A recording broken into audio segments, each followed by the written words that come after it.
Qatar y Sudamérica tienen pocas cosas en común.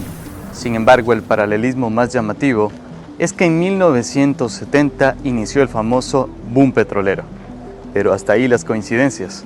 Hoy en el Futbolero contaremos por qué Qatar es una potencia mundial y por qué en Sudamérica siguen habiendo países subdesarrollados.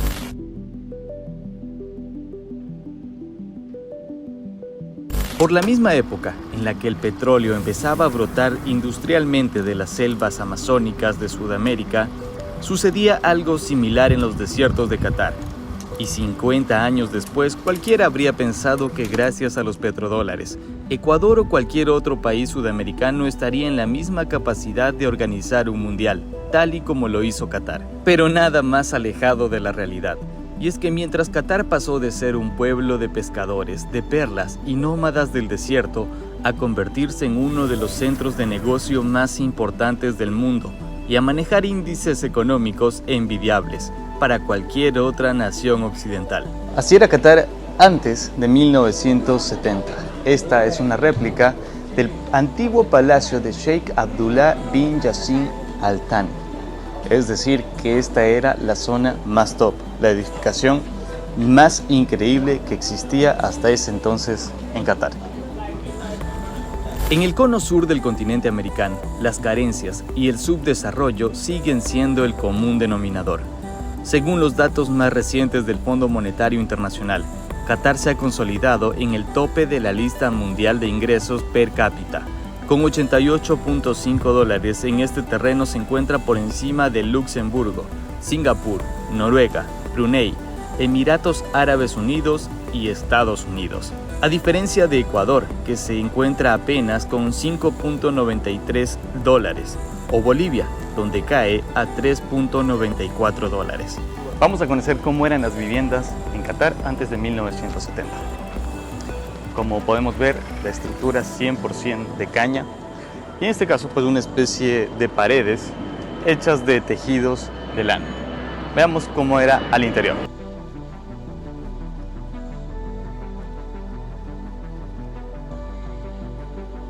Todo se realizaba en el piso, con tejidos, con una especie de petates, que es lo que adornaba este tipo de casas. Dentro de esta estructura se siente la frescura, obviamente, porque se cubre mucho del sol, a pesar del grosor de los tejidos que recubren, en este caso, la edificación. Recordemos que para esta época, en países de Sudamérica, ya existían carreteras, automóviles y edificaciones que no tienen nada que ver con esta. Pero ¿cómo es que un país que no es más grande que la provincia de Manabí tuvo un desarrollo económico tan importante, mientras que todo un subcontinente sigue en vías de desarrollo? Justamente cuando Ecuador y resto de países de Sudamérica empezaban con su boom petrolero, bajo el gobierno militar en el resto de Sudamérica, sendas dictaduras como Argentina y Chile aplicaban el Plan Cóndor, y el petróleo era su fuente de ingresos. A eso se suma la intervención de petroleras internacionales a las que se le daba demasiado poder. Pues más allá de la riqueza en hidrocarburos, el gobierno ha estimulado la diversificación económica y el auge de sectores no energéticos. En Ecuador y el resto de América, la dependencia de los ingresos petroleros sigue siendo un problema difícil de superar. Hay que tomar en cuenta que el crudo sudamericano es castigado por su baja calidad, mientras que el petróleo catarí es altamente valorado por su pureza. Qatar cuenta con reservas de crudo estimadas en 25.000 millones de barriles, según la Organización de Países Exportadores de Petróleo, lo que representa el 1.5% de riberas mensuales.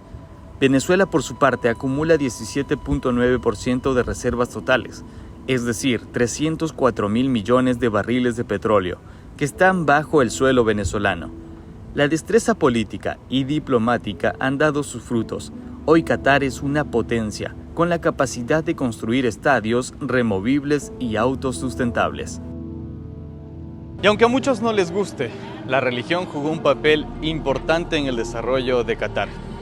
Cuando la combinaron con la política, lograron erradicar, de cierta forma, la delincuencia y la corrupción, algo que sirvió para convertirse en este paraíso. ¿Y tú, amigo, qué opinas? ¿Cuál fue la principal diferencia entre Sudamérica y Qatar, aunque tuvieron su boom petrolero en 1970. Déjanos tu comentario, dale like, comparte y por supuesto, recuerda que somos El Futbolero, el sitio del hincha desde Qatar.